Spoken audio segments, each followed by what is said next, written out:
చిన్నప్పుడు స్కూల్ మానేయడానికి వేసే వేషాలు. నాకు ఇవాళ స్కూల్కి వెళ్ళాలని లేదు. ఏం చేద్దాం అబ్బా? ఐడియా. అమ్మా కడుపు నొప్పి, అమ్మా కడుపు నొప్పి. ఏమైందన్నా? అమ్మా బాగా కడుపు నొప్పిగా ఉంది, నేను ఇవాళ స్కూల్కి వెళ్ళలేను. అది కాదురా.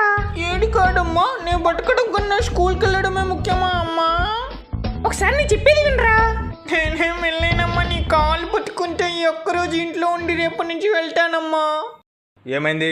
వామ్మో, నాన్న వచ్చేసాడు, యాక్టింగ్ పెంచాలి. ఓ నాన్న, నాకు కడుపు నొప్పిగా ఉంది, నేను స్కూల్కి వెళ్ళలేను. సర్లే, వాళ్ళకి ఇంట్లో ఉండు. అమ్మయ్యా, ఎలాగో సండేనేగా. అవును, ఇవాళ సండేగా. మర్చిపోయా, స్కిట్టు బొక్క. ఎగ్జిబిషన్ తీసుకెళ్లి బొమ్మలు కనిపిద్దాం అనుకున్నా, ఇప్పుడు హాస్పిటల్ తీసుకెళ్లి పిర్ర మీద ఇండక్షన్ చేపిస్తా.